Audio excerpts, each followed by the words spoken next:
This is atypical lumbar vertebra বা fifth lumber vertebra. এটা হচ্ছে লার্জেস্ট এবং এটার বডিটা হচ্ছে সবচেয়ে বড়, লার্জেস্ট, এবং এটার স্পাইনাস প্রসেসটা হচ্ছে সবচেয়ে ছোট, স্মলেস্ট। এছাড়া এটা একটা ম্যাসিভ ট্রান্সভার্স প্রসেস আছে। বাকিগুলো ট্রান্সভার্স প্রসেসগুলো ছোট হয়, বাট এটা একটা ম্যাসিভ ট্রান্সভার্স প্রসেস আছে। সো এখানে কি পার্থক্য? এটার বডিটা লার্জেস্ট, বডিটা সবচেয়ে বড় হবে, তারপরে স্পাইনাস প্রসেসটা সবচেয়ে ছোট হবে এবং ম্যাসিভ একটা ট্রান্সভার্স প্রসেস থাকবে। অ্যাটাচমেন্টটা বলি, এই যে ট্রান্সভার্স প্রসেস, এটার সাথে অ্যাটাচমেন্ট হয় ইলিওলাম্বার লিগামেন্ট। এটা তো অ্যাটিপিক্যাল, টিপিক্যালের ক্ষেত্রে ইলিওলাম্বার লিগামেন্ট অ্যাটাচ হয় ট্রান্সভার্স প্রসেসে। আর এই যে লোয়ার বর্ডার, ট্রান্সভার্স প্রসেসের লোয়ার বর্ডারে অ্যাটাচমেন্ট হয় লাম্বোসেক্টাল লিগামেন্ট। আর কন্টেন্ট কী কী থাকে? Conus medullaris of spinal cord, cauda equina এবং স্পাইনাল মেনিনজিয়াস। তারপর হচ্ছে ফিফথ লাম্বার ভার্টিব্রার রিলেশনের মধ্যে কী কী থাকে? Right and left common iliac artery, right and left common iliac vein, medial sacral ভেসেলসগুলো থাকবে এবং দুই সাইডেই সিম্প্যাথেটিক ট্রাঙ্ক থাকবে। আর possible lumbar puncture insertion site হচ্ছে লাম্বার 4-এ করা হয়, সেরিব্রোস্পাইনাল ফ্লুইড কালেক্ট করা হয়। এখন ইম্পর্টেন্স অফ ভার্টিব্রা, এটা বডি ওয়েট ট্রান্সমিট করে এবং এই যে ফোরামেনটা কি প্রোটেক্ট করে? স্পাইনাল কর্ড এবং মেনিনজাস।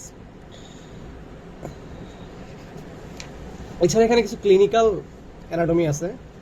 এর মধ্যে ফার্স্টে যেটা বলতে হয় সেটা হচ্ছে disc prolapse or disc herniation. তো আমরা জানি ইন্টারভার্টিব্রাল ডিস্কের মধ্যে মাঝখানে স্পঞ্জি যে জিনিসটা থাকে সেটা হচ্ছে নিউক্লিয়াস পালপোসাস, অ্যান্ড সারাউন্ডিংয়ে যেটা থাকে সেটা হচ্ছে, আর সারাউন্ডিংয়ে যেটা থাকে সেটা হচ্ছে স্ট্রং বা শক্ত যেটা থাকে সেটা হচ্ছে অ্যানুলাস ফাইব্রোসাস। আচ্ছা, তো এই যে ডিস্ক প্রোল্যাপস, এই ক্ষেত্রে কী ঘটনা ঘটে? এই ক্ষেত্রে এই যে সারাউন্ডিংয়ে যে স্ট্রং অ্যানুলাস ফাইব্রোসাস আছে সেটা যখন দুর্বল হয়ে যায়, তখন মাঝখানে স্পঞ্জি যে নিউক্লিয়াস পালপোসাস আছে সেটা ফেটে যায় বা কোল্যাপস করে, ঠিক আছে, করে। আর এখান দিয়ে যেই নার্ভটা আছে সেটা কম্প্রেসড হয়, এজন্য পেইন ফিল হয়, ব্যাক পেইন হয়। এছাড়া এখানে আরেকটা সমস্যা হতে পারে স্পাইনাল বাইফিডা।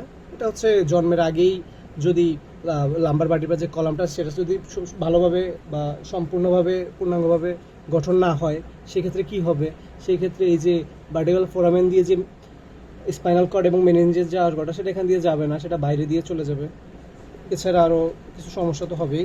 এর মধ্যে দুইটা সবচেয়ে ইম্পর্টেন্ট, স্পাইনাল বাইফিডা অকুলাটা আর স্পাইনাল বাইফিডা সিস্টিকা। আবার এই সিস্টিকার মধ্যে আবার দুইটা ভাগে ভাগ হয়, মেনিনজোসিলি, তারপর হচ্ছে মায়ালো মেনিনজোসিলি। আচ্ছা, এর মধ্যে অকুলাটা হচ্ছে সবচেয়ে কমনেস্ট। এছাড়া এখানে স্যাক্রালাইজেশন হয়, ঘটে। তো স্যাক্রালাইজেশনের মধ্যে যেটা হয়, স্যাক্রালাইজেশন মানে কি? স্যাক্রাল ভার্টিব্রার সংখ্যা বাড়বে।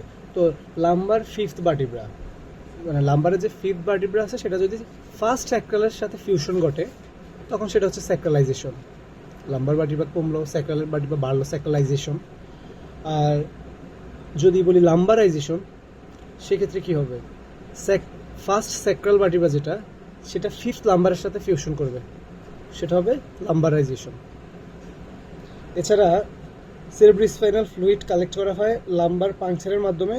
লাম্বার 2 এবং 3 এর নিচে পাংচার করা হয়, মেইনলি লাম্বার 3 এবং 4-এ, এবং যদি বলা হয় একটা কোথায়, তাহলে লাম্বার 4-এ। This is all about atypical lumbar vertebra.